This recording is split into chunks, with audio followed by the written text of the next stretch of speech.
I'm going to very quickly jump in and read you. I liked Bruce's use of the word storyline, and I changed my presentation while I was listening to him. So I hope it works, Bruce, and if it doesn't, it's your fault. But halfway through the process, of writing this chapter, and it goes through all these various different drafts, zero-order draft, first-order draft, we realized that, we've been really focusing in on a lot of the detail and reviewing massive numbers of papers, massive amounts of grey literature. I mean, the reference list in the final Africa chapter is 40 pages long of 10-point type, so that's quite significant. But we realized that we needed to take a step back and say, what actually is the storyline that this chapter is trying to tell? So I'm going to read you one of our sort of midway through the process storylines, which then has developed to some extent in the final chapter. But this will just give you an idea of the overall picture, and then I'll talk a little bit about some of the details. So basically, the storyline was Africa's at high risk to the impacts of climate change.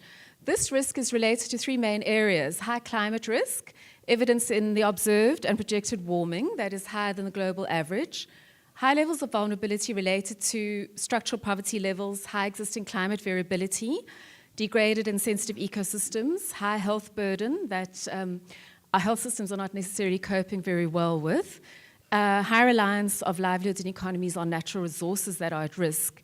And Catherine raised some of those points already, talking about rural areas. So that was the vulnerability side, the climate risk side, and then also high levels of exposure. Many people exposed to high levels of risk due to, for example, the location of human settlements, the nature of African urbanization, infrastructure that's not climate resilient or is lacking, and many people located in exposed ecosystems, for example, the arid and semi-arid lands. So we also know more about how climate change can act as a threat multiplier on livelihoods in Africa. And there's really been quite a lot of research, I think, since the fourth assessment report on that. And then we've had quite significant progress, although still hugely inadequate, but a lot of progress on developing systems and practices for adaptation. But we also have greater knowledge of the constraints to adaptation, many of which are linked to governance and to institutions. So adaptation can come in to reduce some of these high levels of vulnerability, but we also have emerging evidence on the limits to adaptation. And we have new knowledge on some of the constraints to adaptive capacity and to developing that in Africa, and the significant research gaps that remain.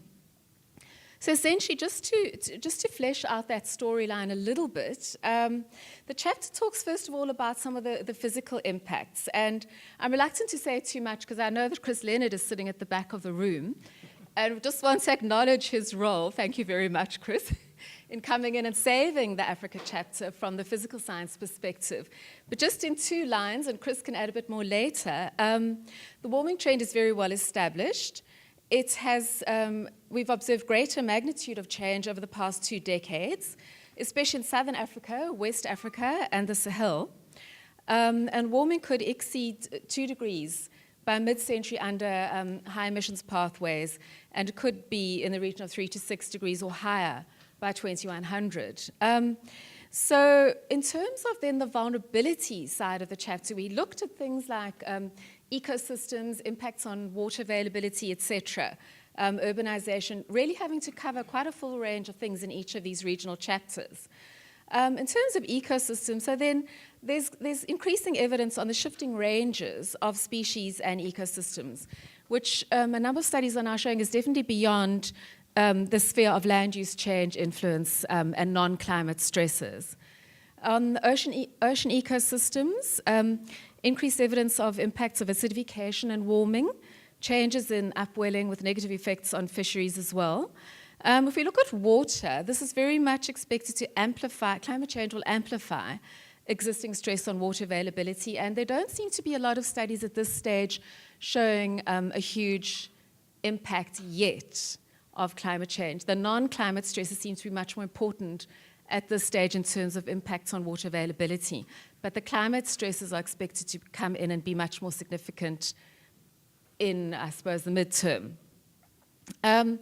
On agriculture, impacts on agriculture, especially in the semi-arid areas, the changes vary across regions and across farming systems. But we do have, I think we said that it was very likely that there would be decreased cereal crop productivity. And in addition to that, we have new evidence of impacts on some of the high-value perennial crops. For example, tea, coffee, cocoa. I think there's increased evidence, or there's very little evidence, less evidence than we might have hoped to see on any positive impacts of climate change on agriculture. I think that there's a table in the chapter which gives quite a good, sets out a number of different cropping systems, and I think that cashew nuts are the only one in which it seems like there could really be some positive impacts. Okay. Also, having to really start looking at new challenges to food security coming in and interacting with the growing climate stresses from the process of urbanization in Africa and from the impacts of increasingly globalized food chains. And we've seen that in some of the price shock incidences that we've had in the region and elsewhere globally.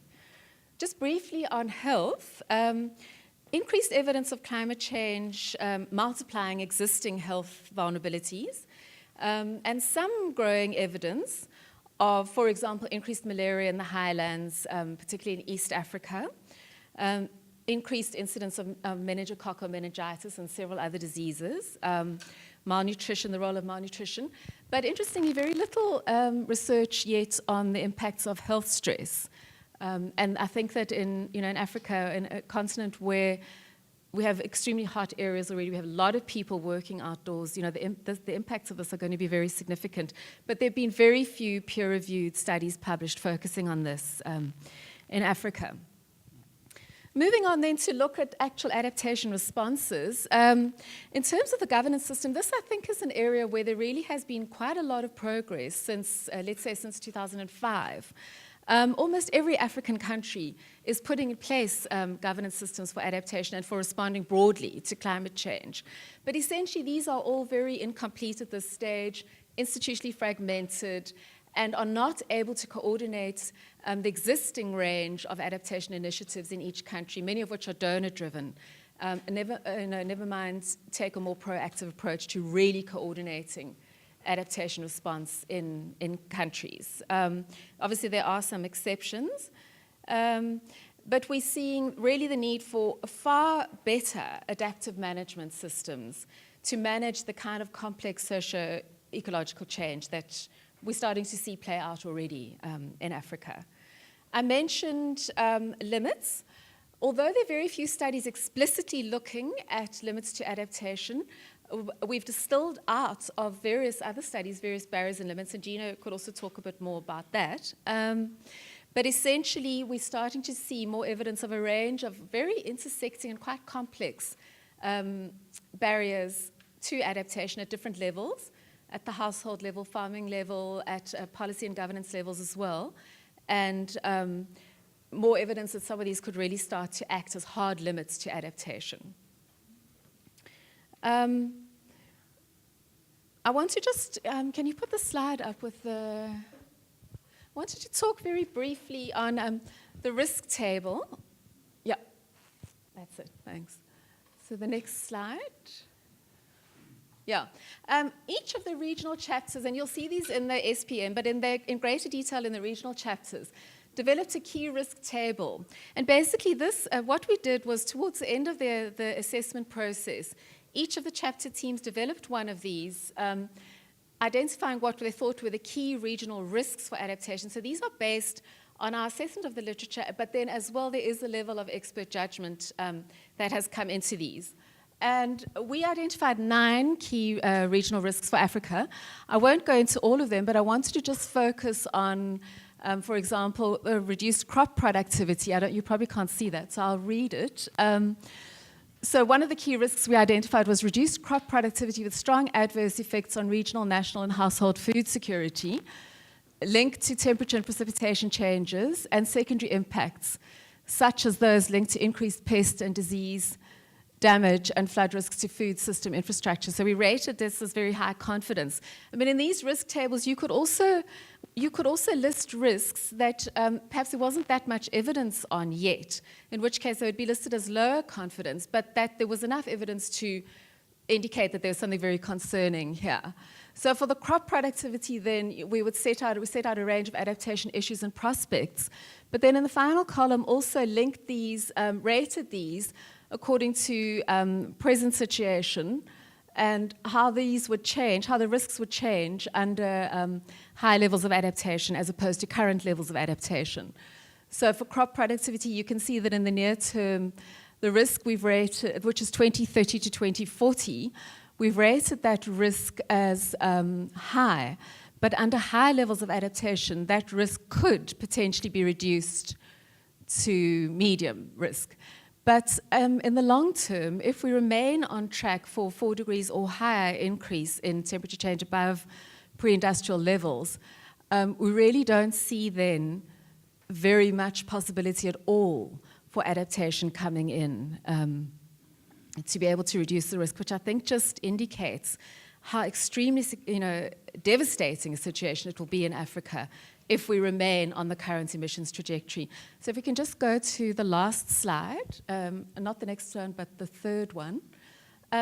Just to give you a sense, so this you'll find in the chapter, even under a lower emission scenario leading to long-term 2 degrees warming, which would require significant reduction in our current emissions levels, all 9 key regional risks for Africa are assessed as remaining high or very high under current levels of adaptation.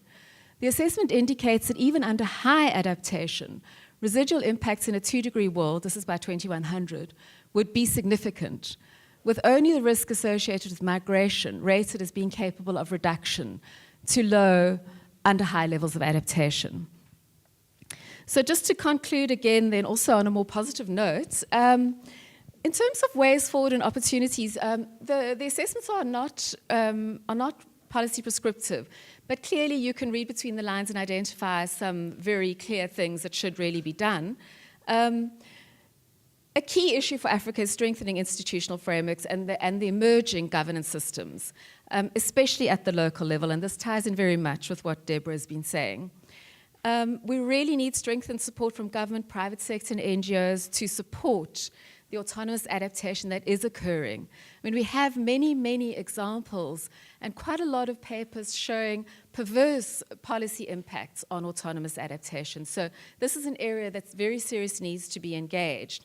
But where are some of the opportunities? Africa has learned quite a lot of lessons, I think, since, let's say, 2005 in adaptation responses, and there's a lot that we can build on. We're seeing the ecosystem-based adaptation, some very good examples on that, isolated at this stage.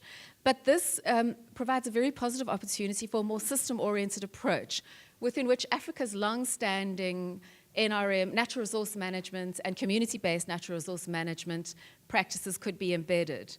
And then in things like conservation agriculture, we're seeing very positive experiences in Africa in this approach, which can really link adaptation and mitigation. For example, in agroforestry, farmer-managed natural regeneration of trees. There's been a lot of work in this regard in southern, eastern, and very much in the Sahel also. Conservation, tillage, mulching, etc.